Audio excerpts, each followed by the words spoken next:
जय हिंद। चलिए हम देखते हैं कि ब्लड का दूसरा चैप्टर। इसके पहले कि मैंने पहला चैप्टर बता चुका हूँ कि ब्लड का कितना क्या क्या होता है। जैसे प्लाज्मा, रक्त कितने प्रकार का होता है। एक प्लाज्मा होता है, एक रुधिराणु होता है, ठीक है, कार्पस जिसको बोला जाता है। तो उसी में कार्पस में ही मैंने पहले वाले वीडियो में बता चुका हूँ आपको। कार्पस में 3 प्रकार का था। कार्पस क प्रकार से था? 3 प्रकार से, जिसको रुधिराणु कहते हैं। प्लाज्मा उसे कहते हैं जो तरल पदार्थ होता है। जैसे खून में जो तरल 2 प्रकार के पदार्थ पाए जाते हैं। एक तरल पदार्थ होता है जो कि 60% होता है, और रुधिराणु जो होता है मतलब कार्पस, ये जो टाइट जैसे छान देने पर जो टाइट का जो बच जाते हैं, कठोर जो बच जाते हैं, उसे कहा जाता है रुधिराणु अथवा प्लाज्मा इथे कार्पस। तो कार्पस को 3 प्रकार से मैंने बताया था इसमें, ठीक है। तो कार्पस बोले तो कहने का मतलब आरबीसी, डब्ल्यूबीसी और प्लेटलेट। आरबीसी, डब्ल्यूबीसी और प्लेटलेट इसी में बताया था। तो पहले वाले वीडियो में मैंने आपको बता दिया है कि आरबीसी और डब्ल्यूबीसी क्या है, उनका जीवन काल कितना होता है, वो कितने दिन तक संख्या, उनकी संख्या क्या होती है, ये सब मैंने आपको बता दिया है। इस वाले वीडियो में हम देखेंगे कि जैसे रक्त का थक्का कैसे बनता है, ठीक। और रक्त का थक्का बनने के साथ ही हम देखेंगे जो उसमें प्लेटलेट छूटा हुआ था, इस वाले वीडियो में पूरा कर लेंगे, ठीक। तो प्लेटलेट को हम कहते हैं बिम्बाणु। प्लेटलेट को हिंदी में क्या कहा जाता है? बिम्बाणु। प्लेटलेट को हिंदी में बिम्बाणु कहा जाता है। और इसका टेक्निकल नाम अगर पूछ दिए, अगर कोई पूछ दे, मान क्वेश्चन कर दे कि प्लेटलेट का टेक्निकल नाम बताइए, तो बिम्बाणु हो जाता है। प्लेटलेट का टेक्निकल नाम बिम्बाणु हो जाता है। अब हम इसके देखते हैं कि प्लेटलेट का आकार कैसा होता है। तो प्लेटलेट का आकार जो उत्तल लेंस के आकार की तरह, जैसे कि मान लीजिए ऐसे एकदम, सॉरी, उत्तल लेंस के आकार की तरह प्लेटलेट का आकार उत्तल लेंस के आकार की तरह होता है। इसका टेक्निकल नाम थ्रोम्बोसाइट। इसका टेक्निकल नाम थ्रोम्बोसाइट, हिंदी नाम बिम्बाणु, ठीक। अब आगे देखते हैं, इसमें जो केंद्रक है नहीं पाया जाता है। जो मान लीजिए केंद्रक जब नहीं पाया जाएगा तो आरएनए डीएनए का पहचान कर ही नहीं पाएंगे, क्योंकि केंद्रक के अंदर ही होता है आरएनए डीएनए। एक और याद रखिएगा, राइबोसोम में भी केंद्रक नहीं पाया जाता है, तो राइबोसोम से भी आरएनए डीएनए का पहचान नहीं किया जाएगा। डब्ल्यूबीसी में केंद्रक पाया जाता था, ठीक है। लेकिन अब प्लेटलेट में देखेंगे, थ्रोम्बोसाइट में देखेंगे तो केंद्रक नहीं पाया जाता है, ठीक। अब आगे ये क्या करता है, शरीर के अंदर चुस्ती फुर्ती शक्ति प्रदान करता है। प्लेटलेट शरीर के अंदर क्या क्या प्रदान करता है? चुस्ती फुर्ती शक्ति प्रदान करता है। इसीलिए आप अभी भैया जान लीजिएगा, जब भी जा रहे हैं, जब आपको ज्यादा आलसीपन रहे, एकदम शरीर दर्द, बाप रे बाप, खूब मतलब आपका देह चौड़िया रहा है, दर्द कर रहा है खूब, मतलब कि कुछ भी पढ़ने के लिए इच्छा तो कर रहा है, लेकिन अब बैठने पड़ रहे हैं तो थक जा रहे हैं, तुरंत से गिर जा रहे हैं। तो आप भैया अपने पहले प्लेटलेट चेक करवाइए। आपका प्लेटलेट कम है, लगभग आपका प्लेटलेट 2 लाख होना चाहिए, तब तो आप एकदम मतलब चिदर-बिदर करेंगे, इधर-उधर खुदर-बुदर करते रहेंगे, ठीक। और अगर आपका प्लेटलेट कम है तो एकदम आलसी कुकुर की तरह बैठ के कुछ करने के लिए मन नहीं कर रहा, ऐसे छपटियाते रहेंगे, ठीक है। तो शक्ति प्रदान करता है प्लेटलेट, शरीर के अंदर क्या प्रदान करता है? शक्ति प्रदान करता है। प्लेटलेट कितना होता है? 2 लाख होता है। प्लेटलेट कितना होता है? 2 लाख होता है। इसका प्लेटलेट का जीवन काल भी मैंने पिछले वाले वीडियो में आपको बता चुका हूँ। ये सब मैंने आपको पिछले वाले वीडियो में बता चुका हूँ, जिसको आप डिस्क्रिप्शन लिंक में जाकर देख सकते हैं। ब्लड चैप्टर 1, ठीक है। तो इसमें हम आपको बताना चाहते हैं कि प्लेटलेट के कितने कार्य क्या होते हैं। तो शरीर के अंदर शक्ति प्रदान करना ही प्लेटलेट का काम होता है। अगर आपका प्लेटलेट 2 लाख तक है तो आप हष्ट पुष्ट है, किसी भी कार्य को करने में तुरंत कर देंगे, लाओ तुरंत कर देंगे। अगर आपका प्लेटलेट 30,000 40,000 हो गया, ज्यादा से ज्यादा गिर गया, तो कुछ करने के लिए मन ही नहीं करेगा। वो लिखेंगे तो करके लिखेंगे, पढ़ेंगे तो करके लिख पढ़ेंगे, ठीक, मन ही नहीं करेगा। प्लेटलेट का जीवन काल जो होता है 7 दिन तक होता है, पिछले वाले वीडियो में बताया है। प्लेटलेट का जो जीवन काल होता है कितना दिन तक होता है? 7 दिन तक होता है, ज्यादा दिन होता नहीं है, ठीक है। अब आगे कह रहा है कि ये 7 दिन होता है। एक और बड़ी बीमारी क्या है कि डेंगू जब होता है ना, डेंगू मच्छर उच्छर काट देते हैं सब, सॉरी, डेंगू जब होता है मच्छर उच्छर काट लेते हैं, तो उनमें प्लेटलेट कम हो जाता है। प्लेटलेट कम हो जाता है। जब डेंगू हो जाता है आदमी को, इंसान को, तो प्लेटलेट गिर जाता है, एकदम 30 से 40 हो जाता है। एकदम चलेंगे तो चलने के लिए मन नहीं करेगा, तेरे एकदम खाएंगे उठा के धीरे धीरे करेंगे, ठीक है। तो प्लेटलेट का भैया चेक करवाइए। जब आपको ज़्यादा आलसीपन हो रहा है, इसका मतलब आपका प्लेटलेट ढह चुका है, गिर चुका है, आपका प्लेटलेट सही नहीं है, चेक करवाइए, जाए पहले डॉक्टर से मिलिए, तब सही पड़ेगा। और पढ़ने वाले लोगों को, खास मेरे मित्रों, आप लोग को खास बता रहा हूँ, और आप लोग को भी, देवियों और सज्जनों, आपको भी बता रहा हूँ कि कृपया प्लेटलेट अपना चेक करवाइए, तो अब जाके पढ़िए, ठीक। और इसका दवा करवाइए, ठीक। डेंगू में क्या होता है, प्लेटलेट एकदम गिर जाता है, इसीलिए आदमी सुस्त पुस्त हो जाता है, तन को चल फिर नहीं पाता है। आज इसमें खास तौर पे बताए डेंगू का दवाई, ठीक है। दवा क्या होता है, एक गिलोय आता है, उसको पीजिए। डेंगू की दवा के लिए क्या करें, गिलोय आता है, उसको पीजिए। एलोवेरा जो है उसको लीजिए, ठीक है। गिलोय, एलोवेरा, और बकरी बकरी गोट गोट मीन्स बकरी होता है, बकरी का दूध बहुत फायदेमंद होता है, ठीक है। बकरी का दूध पीजिए, और फ्रूट फल फूल जितना मिलता है खाइए। आज के समय में तो हम तो देखते हैं कि इतना भारत में गरीबी है कि जिसकी तबीयत खराब है ना, उसी के फल हो जाएगा। 50% से ज़्यादा जिसके घर तबीयत खराब है उसी घर फल फूट जाएगा, बाकी किसी के घर जा नहीं सकता। तो आप लोग को मैंने बताया प्लेटलेट होता क्या है, प्लेटलेट का टेक्निकल नाम बता दिया, थ्रोम्बोसाइट। प्लेटलेट का टेक्निकल नाम क्या होता है, थ्रोम्बोसाइट। इसको हिंदी में कहते हैं बिम्बाणु। प्लेटलेट का टेक्निकल नाम थ्रोम्बोसाइट, हिंदी में बिम्बाणु। और दूसरी बात, इसमें केंद्रक नहीं पाया जाता है, ठीक है। इसी वजह से इसमें आरएनए डीएनए भी नहीं पाया जाता। जब केंद्रक के अंदर में ना आरएनए डीएनए होता है, तो इसमें प्लेटलेट भी नहीं पाया, प्लेटलेट के अंदर केंद्रक भी नहीं पाया जाता है। इसका आकार होता है उत्तल लेंस की तरह। इसका आकार कैसा होता है, उत्तल लेंस की तरह, याद रखिएगा आप लोग भैया, ठीक है। इसका आकार उत्तल लेंस का, शरीर के अंदर चुस्ती फुर्ती प्रदान करता है, ठीक है। एकदम फुर्ती में रहेंगे अगर प्लेटलेट आपका 2 लाख तक है तो। अगर 2 लाख से कम है तो एकदम गिरे पड़े रहेंगे, ठीक है। और इसकी संख्या प्लेटलेट का पहले वाले वीडियो में कहा है, मतलब 2 लाख तक होना चाहिए। इसका जीवन काल कितना होता है, 7 दिन तक होता है। जीवन काल कितना दिन तक होता है, 7 दिन तक होता है। डेंगू में प्लेटलेट एकदम गिर जाता है, इसलिए आदमी एकदम इथी हो जाता है, एकदम ढह पड़ जाता है, एकदम लड़ुआ जाता है। इससे कुछ देखेंगे तो कुछ, कहा भैया कहा जरूर, ठीक है बैठे हो, ठीक। तो एकदम ढह जाता है। डेंगू के लिए बढ़िया दवाई क्या है, गिलोय, एलोवेरा, और बकरी का दूध, और फ्रूट फल फूल, ठीक है। अब आगे हम देखते हैं कि रक्त थक्का, मतलब क्लॉटिंग ऑफ ब्लड, रक्त थक्का या जमना क्या होता है, ठीक। जमना, ठीक है। ये क्या होता है, जब ये आपका शरीर कट जाता है, चाहे कहीं कट जाएगा, तो क्या होता है, खून निकलना शुरू होता है। वो कुछ दिन बाद जाकर क्या हो जाता है, कुछ समय बाद वो जाकर थोड़ा थोड़ा हल्का हल्का पानी टाइप निकलेगा, और उसके बाद धीरे धीरे पपरी टाइप जम जाएगा। वही कहलाता है ब्लड का थक्का बनना। हमारे शरीर में अगर ये प्रक्रिया न हो तो ये बहुत तेजी से हमारा खून गिर जाएगा और हमारा मृत्यु भी हो सकता है।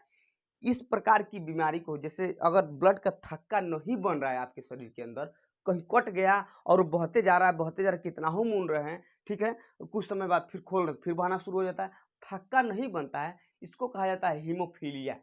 ये बीमारी एक प्रकार की होती है कि ब्लड का थक्का नहीं बनता है, इसको कहा जाता है हीमोफीलिया।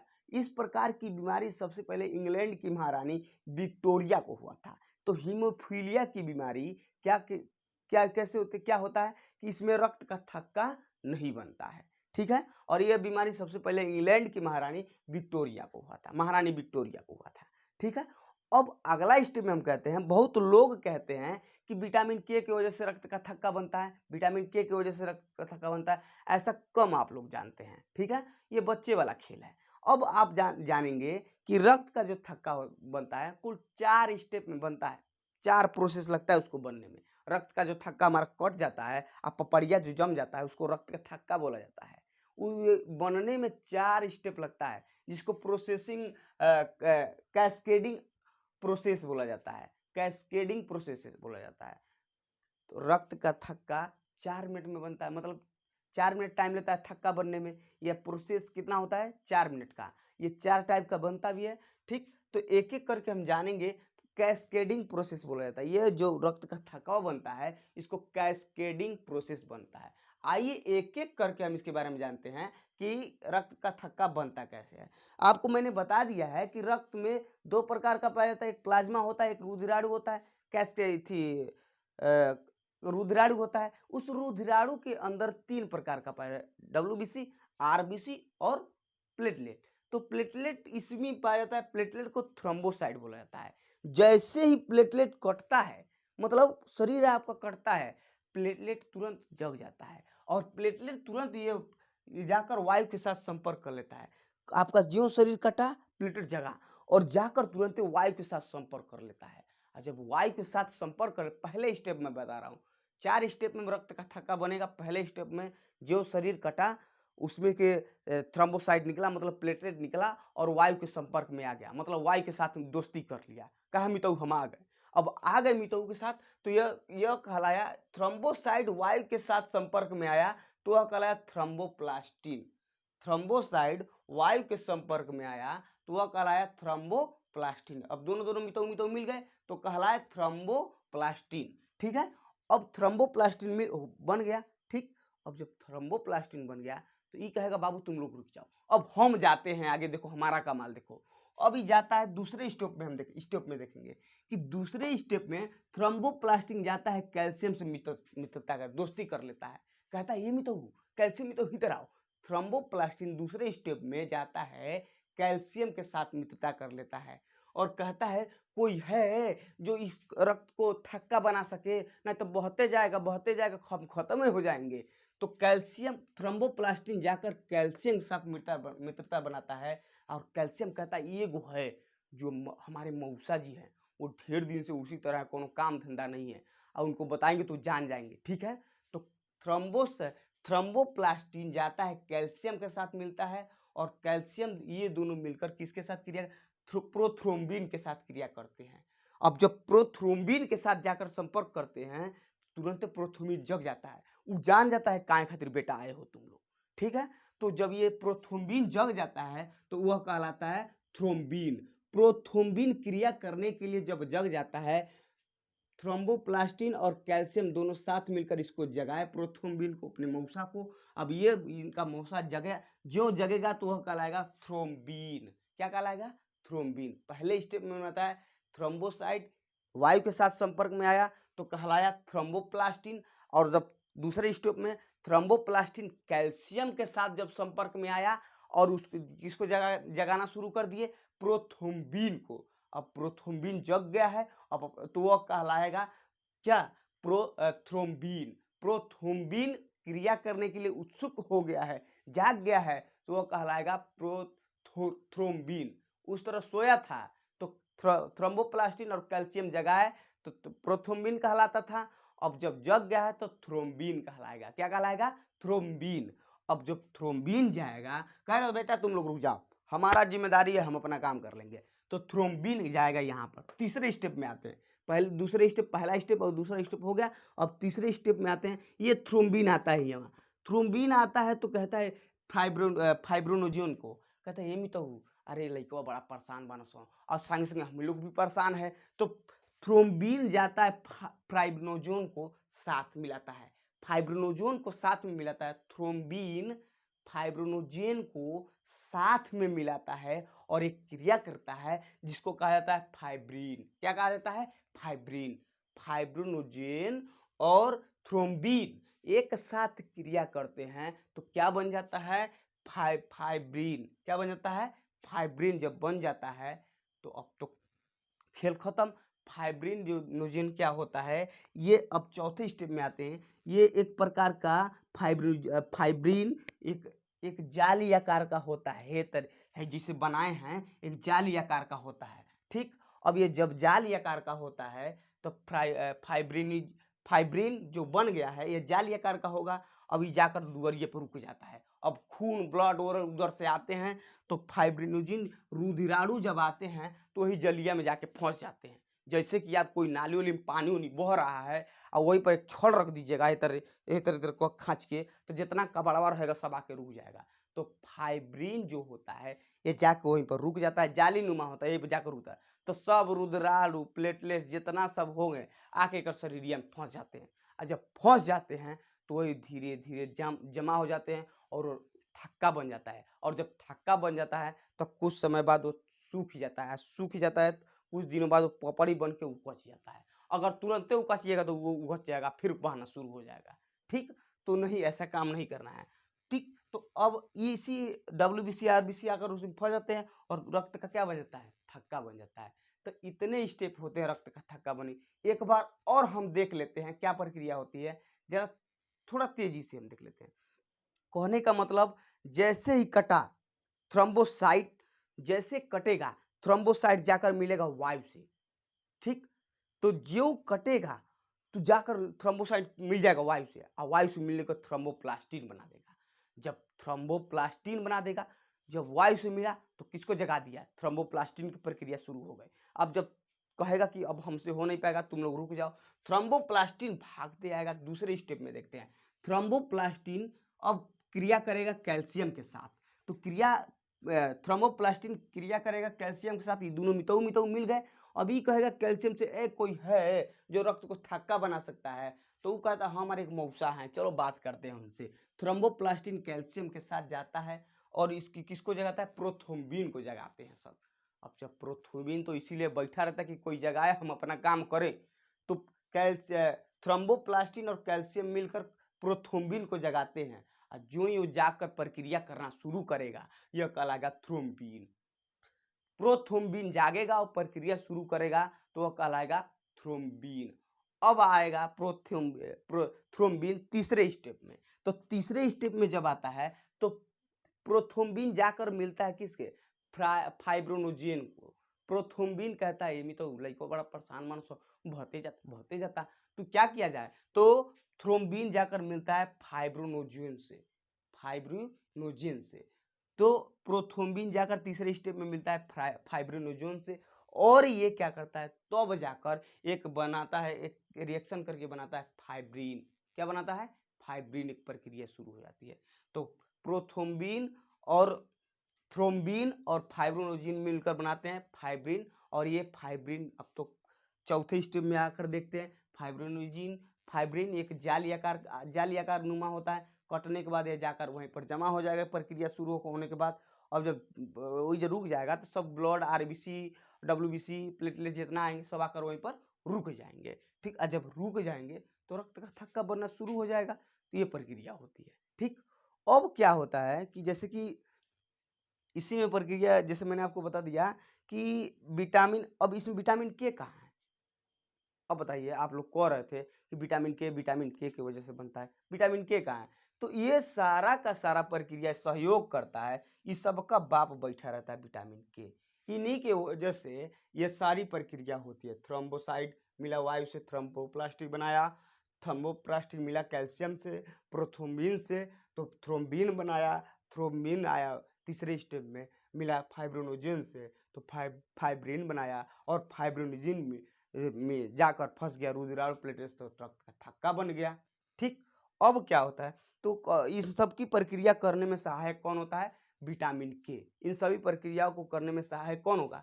हम देखते हैं जैसे हमारा ब्लड का जब थक्का बनता है तो बहुत सारे ऐसे पदार्थ होते हैं, क्वेश्चन भी बहुत सारा ऐसा पूछ देता है आप लोग की, ब्लड का थक्का जो बनता है तो कौन से पदार्थ, कौन से तत्व, कौन से इसी क्या बोलते हैं उसको, प्रोटीन, क्या क्या मदद करता है कि ब्लड का थक्का बन जाता है? तो एक एक करके क्वेश्चन पूछता रहता है। तो हम अब जान लेते हैं कौन सा रुधिराणु, कौन सा प्रोटीन, कौन सा पदार्थ कैसे क्या क्या मदद करता है, कौन सा तत्व मदद करता है। तो सबसे पहली बात यह है कि जब हमारा ब्लड का थक्का बनता है तो उसमें प्लाज्मा थी कैस्केडिंग प्रोसेस में कि रुधिराणु में डब्ल्यूबीसी, आरबीसी और प्लेटलेट होता है। तो डब्ल्यूबीसी, आरबीसी तो नहीं आते हैं, लेकिन थ्रोम्बोसाइट जो होता है एक प्रकार का रुधिराणु होता है। ये ब्लड का थक्का बनने में मदद करता है। थ्रोम्बोप्लास्टिन, थ्रोम्बोसाइट एक रुधिराणु होता है जो ब्लड का थक्का बनने में क्या करता है? मदद करता है। थ्रोम्बोसाइट क्या है? एक प्रकार का रुधिराणु है। थ्रोम्बोसाइट क्या है? एक प्रकार का रुधिराणु है जो कि ब्लड को थक्का बनने में सहायक करता है। दूसरी बात हम देखते हैं कैल्शियम। कैल्शियम क्या होता है? एक प्रकार का धातु है कैल्शियम। ठीक, तो कैल्शियम एक तत्व है और या तो धातु है। ये भी क्या करता है? मदद करता है हमारा ब्लड को थक्का बनने में। कैल्शियम एक प्रकार का तत्व अथवा धातु है, ये भी मदद करता है हमारा ब्लड को जैसे थक्का बनने में।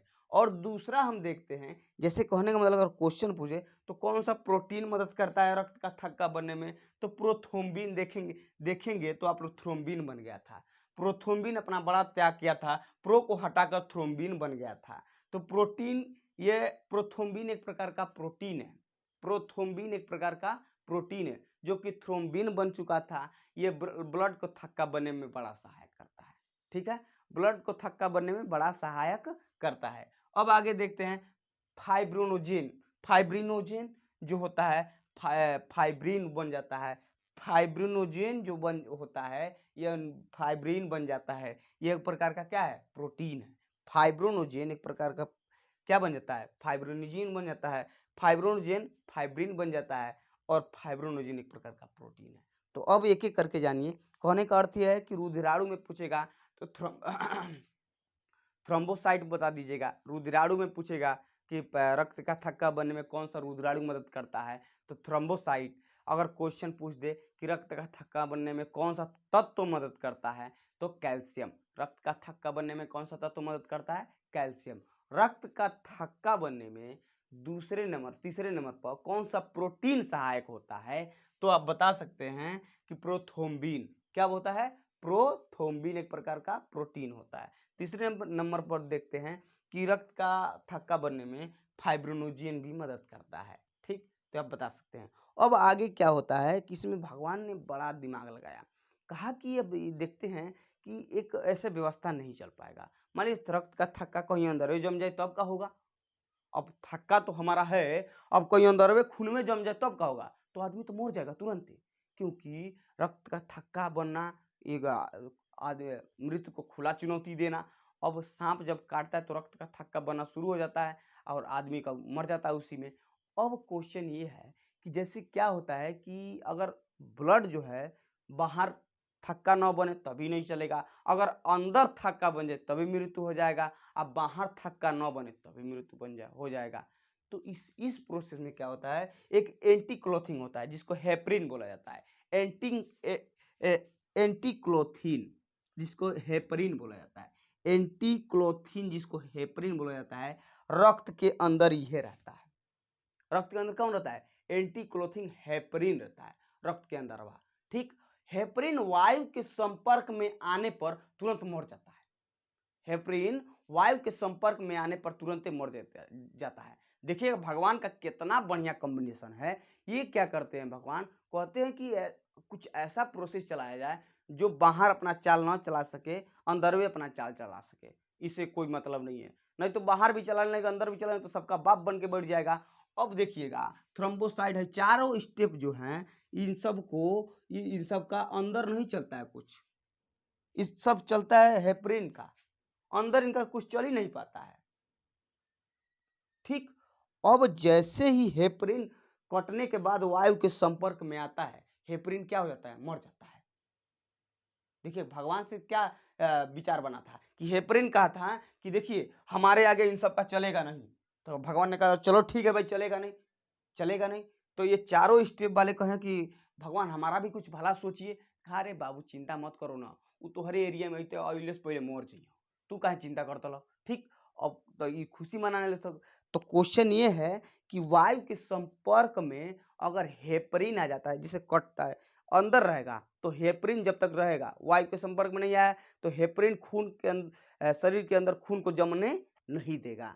हेपरिन जो है एंटी क्लोथिंग जो होता है, ये हेपरिन करता है कि अंदर शरीर के अंदर खून को जमने नहीं देगा। लेकिन जैसे ही खून कट गया, जैसे शरीर कट गया खून आ गया, ब्लड आ गया वायु के संपर्क में, तुरंत हेपरिन क्या हो जाएगा, मर जाएगा। तुरंत हेपरिन क्या हो जाएगा, मर जाएगा। अब क्या हो गया, हेपरिन मर जाएगा, तब बड़ी दुविधा हो गया। अब जब हेपरिन मर ही जाएगा तो क्या दिक्कत है, ये सब कहेंगे अब जब गया हेपरिन तब हम अपना काम करना शुरू कर दिए, तो ये तुरंत जमाना शुरू कर देंगे, तो वही ब्लड को तुरंत क्या कर देंगे, जमा देंगे। लेकिन अगर ब्लड के अंदर अगर जमाना शुरू कर दें तो ये जमा नहीं सकते हैं, क्योंकि उनका बाप बैठा हुआ है, कौन, हेपरिन। कौन बैठा हुआ है, हेपरिन। हेपरिन बाहर आ जाएगा वायु के संपर्क में तो मर जाएगा, और जब मर जाएगा तो है अपन चाल दिखावे लगे सब, और ये सब जमाना शुरू कर देंगे। इसी प्रकार की प्रक्रिया जैसे हेपरिन जो होता है, कहने का मतलब जब डॉक्टर सुई लगाता है तो देखेंगे सुइया लेके पहले ठोक लेगा खूबे, ऑक्सीजन वगैरह उसमें निकालेगा, तब जाकर सुई लगेगा। नहीं तो वही तो सुइया भोंक देगा तो ऑक्सीजन चल जाएगा, वही में पता चला हेपरिन के जाकर मार दिया, वो फूल ही जाता है, दर्द पड़ जाता है, एकदम चिल्लाएंगे अरे बाप, अरे भाई बचाओ। ठीक, तो इस तरह होता है। ठीक, तो अगर क्वेश्चन पूछ दे कौन सा पदार्थ, जैसे कौन सा ऐसा तत्व, कुछ भी ऐसे कुछ, कैल्शियम जो होता है, कैसा ऐसा वस्तु होता है जो शरीर के अंदर ब्लड को जमने नहीं देता है, तो हेपरिन शरीर के अंदर जमने नहीं देता है। वायु के संपर्क में आने पर हेपरिन क्या हो जाता है, मृत्यु हो जाती है। इसके बाद यह सभी चारों स्टेप में अपना प्रोसेस कर लेते हैं और क्या बन जाता है, ब्लड का थक्का बन जाता है। ठीक, अब आगे